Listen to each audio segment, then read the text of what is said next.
Welcome student, welcome back to the class. Today we are going to continue our second chapter. I think it is inside our earth और हमने tectonic plates तक पढ़ लिया था, ठीक है ना। आज हम पढ़ते हैं the next topic is rocks and minerals. Okay, तो रॉक्स क्या होती हैं और मिनरल्स क्या होते हैं ये आपने पहले भी पढ़ रखा होगा और साइंस में भी आपने पढ़ रखा होगा, थोड़ा बहुत आइडिया तो है आपको। Rocks are obtained from the earth crust. Earth crust से हमें रॉक्स मिलती हैं। आपने लास्ट ईयर्स में ये पढ़ा होगा कि अर्थ जो होती है उसका स्ट्रक्चर पढ़ा होगा, और इस साल भी हमने थोड़ा सा देखा ही था कि अर्थ क्रस्ट क्या होती है, फिर मेंटल होता है और उसके बाद होती है the core of the earth, ठीक है। तो अर्थ क्रस्ट से जो ऑब्टेन होती हैं उनको रॉक्स बोलते हैं। They are of different colours, texture, shape and chemical compositions. Okay, they are made up of different minerals, however their chemical composition is not definite.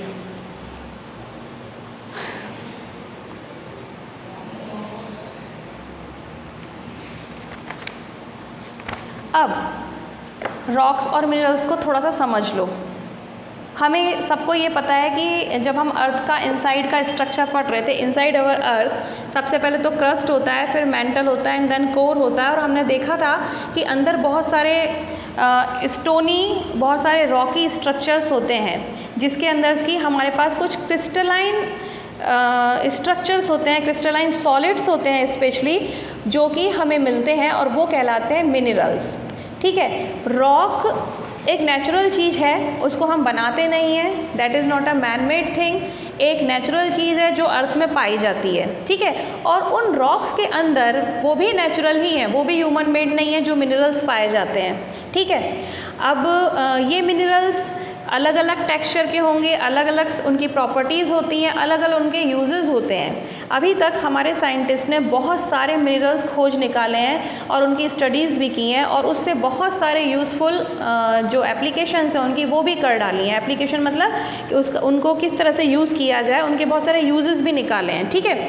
Generally वो क्रिस्टलाइन सॉलिड होते हैं। क्रिस्टलाइन सॉलिड समझते हो, जैसे कि crystals, crystal मतलब दानेदार, जैसे नमक होता है, चीनी होती है, वो पाउडर फॉर्म में नहीं होती है।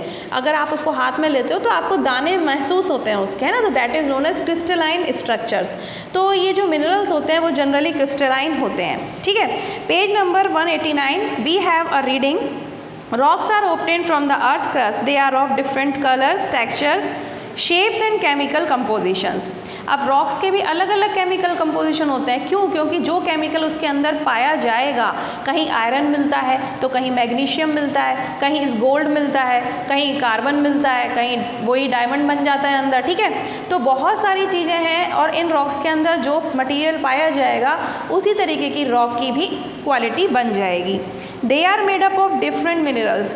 ये अलग अलग टेक्सचर, अलग अलग कलर, अलग अलग शेप, अलग अलग प्रॉपर्टीज़ के किस लिए होते हैं? क्योंकि भाई जिस चीज़ से वो बनेगी उसी तरीके की तो वो प्रॉपर्टी शो करेगी। तो अगर मान लीजिए उसके अंदर बहुत सारा गोल्ड है कहीं, तो वो उस तरीके की प्रॉपर्टी शो करेगी। किसी के अंदर हमें किसी रॉक के अंदर अगर आयरन भरा हुआ है तो वो उस तरीके की प्रॉपर्टी शो करेगी। तो डिपेंड करता है कि किस तरीके के मिनरल्स उसके अंदर पाए जा रहे हैं। Chemical composition is not definite. Chemical composition का मतलब यही होता है, ये जो मैंने अभी नाम लिए वो केमिकल कंपोजिशन में ही आते हैं। तो वो डेफिनेट कैसे हो सकता है? कहीं कोई चीज़ ज़्यादा होगी, कहीं दूसरी चीज़ ज़्यादा होगी, कहीं आयरन ज़्यादा होगा, कहीं मालूम पड़ता है कि कहीं कॉपर ज़्यादा है, कहीं पर मैग्नीशियम ज़्यादा हो सकता है। तो जब अलग अलग ये नेचुरल डिस्ट्रीब्यूशन है, इसमें आप कुछ नहीं कर सकते हैं, ठीक है। तो नेचुरल डिस्ट्रीब्यूशन जो है वो एक जैसा नहीं है, ठीक है, it is not definite. Minerals are naturally occurring substances. देखिए, नेचुरली अकरिंग सब्सटेंसेस हैं present in rocks. They are solids which have a definite chemical composition.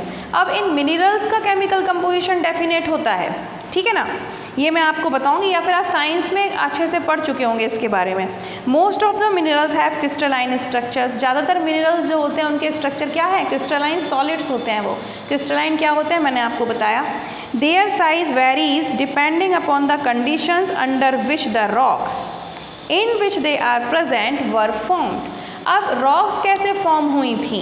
अब आप बोलोगे कि मैम रॉक भी फॉर्म होती हैं, अब वो कहाँ से फॉर्म होती है, तो बिल्कुल होती हैं, रॉक के फॉर्मेशन होते हैं। अब वो किस तरीके से फॉर्म हुई हैं, किन कंडीशन में फॉर्म हुई हैं, उस कंडीशन के ऊपर बेस करेगा क्या, इन मिनरल्स का साइज़, कि मिनरल्स उनमें किस साइज़ में प्रेजेंट होंगे, ज़्यादा होंगे, कम होंगे, इनका साइज़ जो करेगा वो इस पर डिपेंड करेगा बात पे कि वो रॉक के कंडीशन में फॉर्म हुई है। Minerals are of two type, दो तरीके के मिनरल्स पाए जाते हैं, मेटेलिक एंड नॉन मेटेलिक। आप 7th क्लास के स्टूडेंट हो, 8th क्लास में आप साइंस में बहुत डिटेल में पढ़ते हो कि मेटल्स क्या होते हैं, नॉन मेटल्स क्या होते हैं, मेटेलिक मिनरल्स क्या होते हैं और नॉन मेटेलिक मिनरल्स क्या होते हैं, ठीक है। Some examples of minerals are gold, aluminium, uranium etcetera. ये जितना भी सोना, चांदी, हीरा, मोती सब धरती से ही निकलता है, ठीक है। तो all these are known as metals, metallic and non metallic minerals. अभी छोटा सा क्विक रिवीजन है, उसके लिए हम एक कुछ क्वेश्चन आंसर्स देखते हैं। पेंगिया या जो भी है ये was a supercontinent that broke into pieces 200 million years ago. हुआ था ना, is this statement is true और false? So this is true. What are rocks made up of? Rocks are made up of minerals. Mantle is about, mantle की जो thickness थी वो कितनी पड़ी थी हमने, it is about 2900 kilometre thick, ठीक है ना। Oceanic crust is also known as Siyal. Is it statement true और फॉल्स? तो ओशियनिक क्रस्ट को सियाल नहीं कहते हैं, कॉन्टिनेंटल क्रस्ट को सियाल कहते हैं, ओशियनिक क्रस्ट को हम सिमा कहते थे, SIMA। तो this is a false statement. वापस ये आ रहे हैं uses of rocks and minerals पर। तो रॉक्स और मिनरल्स के क्या क्या यूज़ हैं देख लेते हैं। In pre historic times people use rocks to make weapons and tools. ये जो रॉक्स होती हैं इनमें से पत्थर निकाल के पहले के ज़माने के जो लोग होते थे, अर्ली ह्यूमन होता था, वो क्या बनाया करता था, वेपन्स बनाते थे और अपने लिए टूल्स बनाते थे। मतलब कहीं खुदाई करनी है, किसी का शिकार करना होता था तो उसके लिए उसको निकालते थे और उसको ऐसे शेप बनाते थे, पैना वाला शेप बनाते ताकि किसी जानवर में या किसी चीज़ में वो जाके घुसे तो वो मर सके, उसको मारा जा सके, है ना। Rocks are widely use for construction purpose. Construction purposes के लिए भी रॉक्स का यूज़ किया जाता है। Fertilisers are made from the salts of the rocks. अब जनरली जब आप पढ़ोगे फर्टिलाइज़र्स के बारे में कि फर्टिलाइज़र्स में जनरली केमिकल्स ही होते हैं, तो वो रॉक्स के अंदर से ही हमको मिलते हैं। तो इस तरह से हम कह सकते हैं कि फर्टिलाइज़र बनाने में भी रॉक्स का यूज़ होता है। Precious stones are use for making jewellery. अब डायमंड मिलता है तो वो भी कहाँ से मिलता है, हमें रॉक के अंदर ही मिलता है, हवा में तो मिलता नहीं। तो इस तरह से जो बहुत प्रीशियस ज्वेलरी बनती है वो भी कहाँ से हमें मिलता है, वो रॉक्स के अंदर से ही मिनरल्स पाए जाते हैं। Some rocks are used as fuels, coal, natural gas and petroleum.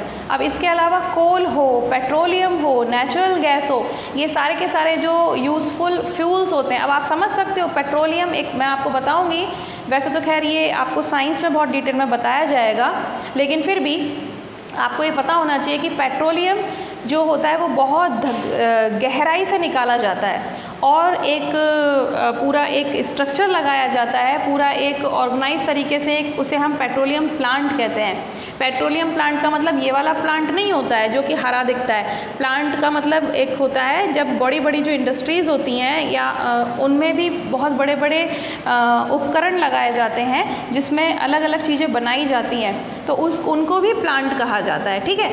तो इसी तरीके से पेट्रोलियम प्लांट होता है, बहुत गहरा गड्ढा, बहुत ज़्यादा गहरा गड्ढा करके उसमें पूरा एक एपरेटस लगाया जाता है, एक उपकरण लगाया जाता है और उसके अंदर से आपको पेट्रोल, नेचुरल गैस, आपकी ये जो वैक्स वगैरह होती है और पता नहीं ढेर सारी चीज़ें मिलती हैं।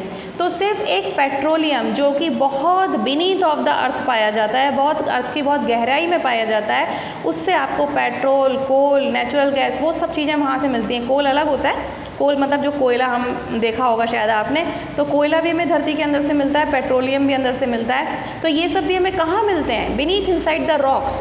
सो you can say that how much important the rocks are. Rock से हमें प्रीशियस गोल्ड्स मिलते हैं, प्रीशियस स्टोन्स मिलते हैं, उसमें हम रूबी हुआ और पन्ना, हीरा, ये सब जो स्टोन्स कहलाते हैं, ये प्रीशियस स्टोन्स भी हमें रॉक्स के अंदर से मिल रहे हैं। हमारे को फर्टिलाइज़र्स में जो केमिकल्स यूज़ होते हैं वो भी हमको रॉक्स के अंदर से मिल रहे हैं। इसके बाद कोल, पेट्रोलियम, नेचुरल गैस, ये सब भी हमें अंदर से ही मिल रहा है रॉक्स के, तो यू कैन इमेजिन कि how much important they are. ठीक है, अब होता है types of rocks. Types of rocks मैं आपको कल पढ़ाऊँगी, बस इसके बाद हमारा चैप्टर हो जाएगा कंप्लीट। गेटिंग? और एक छोटा सा टॉपिक है रॉक साइकिल का। So in this way we will complete this chapter tomorrow and day after tomorrow you will get the PDF। अभी तक जितना है उतना पढ़ के रखो, एक बार ठीक से रीडिंग करना और बाकी प्रीवियस चैप्टर्स तक का काम कंप्लीट करके आप कॉपी सबमिट करा सकते हो। Okay, so take care of your self, stay happy and till tomorrow have a great day, good bye.